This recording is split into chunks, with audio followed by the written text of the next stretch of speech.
Biografi Inggit Garnassi oleh Jonathan dan Alexandra. Ia bernama Inggit Garnassi, lahir pada 17 Februari 1888 di Desa Kamasan, Banjaran, Jawa Barat. Nama Inggit berasal dari orang yang sering memberinya uang sampai mendapat julukan Ringgit dan seiring waktu menjadi Inggit. Ayahnya bernama Jipan dan ibunya bernama Asmi. Ia juga mempunyai seorang kakak bernama Murtasi. Garnassi adalah anak yang lincah, cerdas, dan mudah beradaptasi. Dirinya lahir dan besar pada masa penjajahan Belanda sehingga ia tidak menempuh pendidikan tinggi dan semasa kecilnya ia berbahasa Sunda dalam bergaul karena ia tidak bisa berbicara bahasa Belanda dan Inggris. Menjelang remaja ia pindah ke kota Bandung bersama orang tuanya. Ia gemar menjahit dan berbelanja. Karena kecantikannya, ia banyak yang melamar, namun saat itu Inggit belum siap untuk menikah karena adat dan desakan orang tuanya, sehingga ia harus menikah di usia muda bersama seorang kopral residen bernama Naat Taatmaja. Pernikahan Inggit dan Naat Taatmaja tidak berlangsung lama. Ia bercerai dan menikah lagi dengan seorang duda bernama Sanusi. Sanusi adalah seorang pengusaha bahan bangunan dan seiring berjalannya waktu, Pak Sanusi mulai melupakan Ibu Inggit. Ia jarang pulang karena bermain judi dan main biliar hingga pernikahan Ibu Inggit terasa hampa. Pak Sanusi juga ikut dalam Sarekat Islam. Di sana ia bertemu dengan Haji Omar Said Cokro Aminoto yang menitipkan menantunya Soekarno atau kerap dipanggil Kusno kepada Sanusi. Selama bersekolah, Kusno tinggal di rumah Sanusi bersama Inggit. Rumah itu menjadi lebih sering kedatangan tamu karena Kusno aktif dalam dunia politik. Sanusi lebih sering menghabiskan harinya di luar. Dari sanalah kedekatan Kusno dan Inggit semakin menjadi setiap harinya.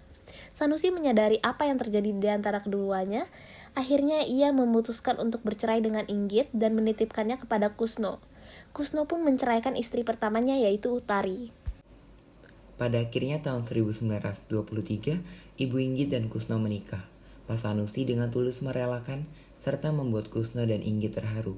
Pada saat itu Kusno berumur 21 tahun dan Inggit sudah berumur 30 tahun. Mereka tinggal di sebuah rumah panggung yang ada di Jalan Jaksa, Bandung. Kusno bukanlah seorang kaya raya. Dirinya belum bekerja dan masih mahasiswa. Bu Inggit seringkali membantu Kusno untuk mencari uang tambahan untuk kehidupan sehari-hari serta biaya kuliah. Di kalangan teman-temannya, Kusno dianggap pemimpin dikarenakan Kusno berotak cermelang. Semangat juangnya sangat tinggi, dekat dengan rakyat, pandai berpidato, dan mampu mengundang simpati kepada yang mendengarnya. Sehingga polisi rahasia Belanda menjebloskan Bung Karno ke penjara.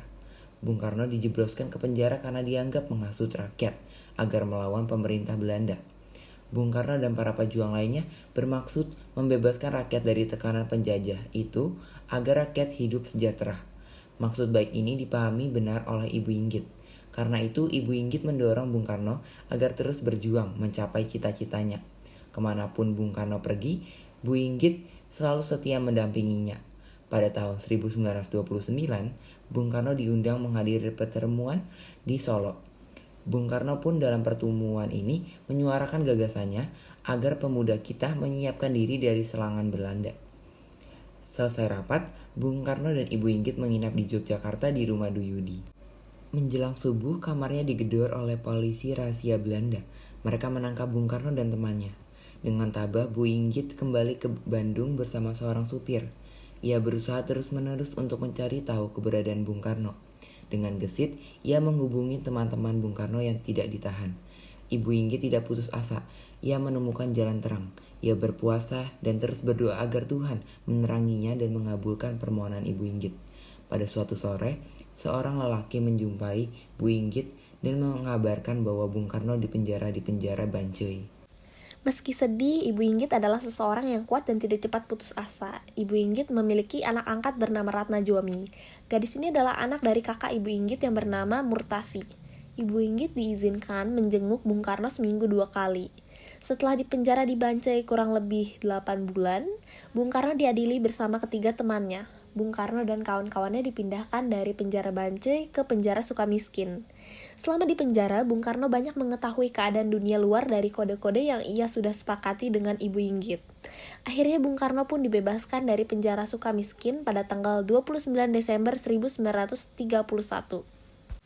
Kabar pembebasan Bung Karno menyebar luas dan semua pun bergembira dan terharu. Ibu Inggit dan Omi sangat senang. Waktu selanjutnya digunakan untuk menghadiri rapat kaum pejuang. Rapat pertama adalah Kongres PPKI. Mereka disambut rakyat yang melihat Bung Karno, ia selalu berpidato untuk membangkitkan semangat kemerdekaan. Setelah perjalanannya di Surabaya, Solo, dan Jogja, Bung Karno pergi ke Jakarta tanpa Ibu Inggit. Kepergiannya membuat ia tertangkap oleh polisi Belanda atas berita mencapai Indonesia merdeka yang dianggap menghasut rakyat. Ibu Inggit memohon kepada penjaga penjara untuk dapat melihat Bung Karno, tetapi pemerintah tidak memperbolehkannya. Dan suatu hari Bung Karno yang biasanya gagah pulang dengan lesu. Ibu Inggit yang menyadari itu segera menghiburnya. Ketika ada berita bahwa Bung Karno meminta maaf kepada Belanda, Ibu Inggit pun menentang bantahan tersebut, sehingga membuat Bung Karno dijatuhi hukuman yang cukup berat. Lalu Bung Karno diasingkan ke Endeh, Flores. Dan karena kesetiaan Ibu Inggit, ia ikut menemani suaminya dengan dukungan dari keluarganya. Endeh adalah pulau terpencil, sehingga tidak banyak orang hidup di pulau ini. Bahkan pulau ini hanya didatangi 1-2 kali dalam sebulan oleh kapal. Keluarga Bung Karno hidup dengan kesepian, karena penduduk pulau tersebut takut dengan Bung Karno yang diawasi oleh polisi rahasia. Namun Ibu Inggit yang perhatian selalu menemani kesepian Bung Karno dengan mengajaknya bercocok tanam dan memelihara peternakan. Tanah di Pulau Endeh sangatlah gersang, tetapi karena ketekunan dan kerajinan Ibu Inggit, tanah tersebut dapat subur dan tumbuh dengan lebat.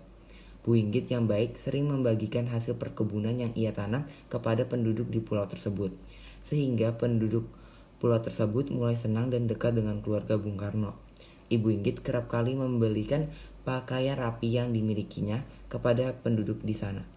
Keluarga Bung Karno juga seringkali bersahabat dengan para pejabat dan juga rakyat kecil.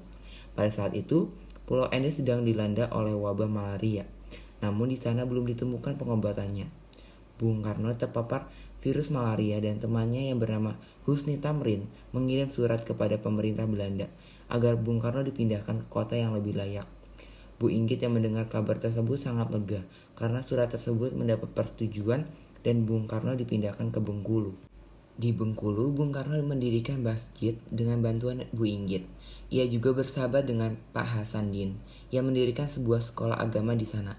Pak Hasanuddin memiliki seorang putri yang bernama Fatmawati. Hubungan mereka mulai akrab ketika Fatmawati sering bertemu dengan Bung Karno. Bung Karno memiliki niatan untuk menikahi Fatmawati karena ingin memiliki keturunan. Dikarenakan Bu Inggit sudah mengalami fase menopause di usianya yang sudah 53 tahun. Mendengar kabar tersebut, Ibu Inggit meminta Bung Karno untuk menceraikannya. Ia tidak sanggup diduakan olehnya. Namun, Bung Karno menolak permintaan tersebut. Setelah Jepang masuk ke Indonesia, rumah keluarga Bung Karno yang berada di Anggut diawasi oleh polisi. Dan suatu malam, polisi tersebut membawa Bung Karno dan keluarga menuju Padang untuk menghindari kontak Bung Karno dengan Jepang. Di tengah perjalanan, Bung Karno menyuruh Ibu Inggit untuk mencari naskah yang dibawa oleh Mr. Sarsono. Naskah tersebut dibutuhkan untuk membantah tuduhan Belanda. Jenderal Imamura yang merupakan tentara Jepang menyuruh Bung Karno untuk ke Jakarta didampingi oleh Ibu Inggit. Perjalanan mereka dimulai dari Padang, Palembang, dan Jakarta. Waktu itu saat keadaan genting, polisi militer Jepang melarang orang memasang lampu pada malam hari. Namun karena kelelahan, Ibu Inggit lupa untuk memadamkan lampu dan rumah itu digedor oleh polisi militer Jepang yang terkenal kejam. Mereka menuduh Bung Karno sedang mengadakan rapat dan ketika berhadapan dengan Bung Karno, polisi militer itu langsung menamparnya dan membuat Ibu Inggit teriak dan mengatakan bahwa itu adalah kesalahannya. Lalu rumah Bung Karno pindah ke Jalan Pegangsaan Timur nomor 56, tetapi saat itu Ibu Inggit sedang sangat gelisah karena Bung Karno akan benar-benar segera menikah dengan Fatmawati. Ibu Inggit minta diceraikan dan dipulangkan ke Bandung. Dengan berat hati Bung Karno memenuhi permintaan Ibu Inggit. Bung Karno akhirnya mengantar Ibu Inggit untuk terakhir kalinya menuju Bandung. Dirinya memulangkan Ibu Inggit untuk terakhir kalinya dan ia sangat sedih sampai air mata berlinang-linang. Setelah berpisah dengan Bung Karno, Ibu Inggit menjalani kehidupannya tanpa Bung Karno di sisinya. Ia meneruskan usahanya, menjual jamu dan bedak. Ia menjalani kehidupan baru yang bahagia dengan Omi dan Kartika di Jalan Ciatul, Bandung, rumah pemberian Soekarno. Di rumah ini pula, Ibu Inggit mengembuskan nafas terakhirnya pada tanggal 13 April 1984. Jenazah Ibu Inggit dimakamkan di pemakaman Muslim Babakan Ciparai dan ditandai dengan tembakan salvo. sebagai tanda penghormatan atas jasa-jasanya dalam ikut merintis kemerdekaan Indonesia. Jenazahnya diiringi oleh ribuan orang menuju peristirahatannya yang terakhir. Ibu Inggit merupakan salah seorang perintis pergerakan kemerdekaan Indonesia. Beliau menerima tanda penghormatan Satya Lencana Perintis Kemerdekaan Indonesia dari pemerintah pada tanggal 17 Agustus tahun 1961. Sekian biografi mengenai Inggit Garnasi dari kami. Maaf jika ada kesalahan dalam pengucapan kata. Terakhir dari kami, terima kasih sudah mendengarkan.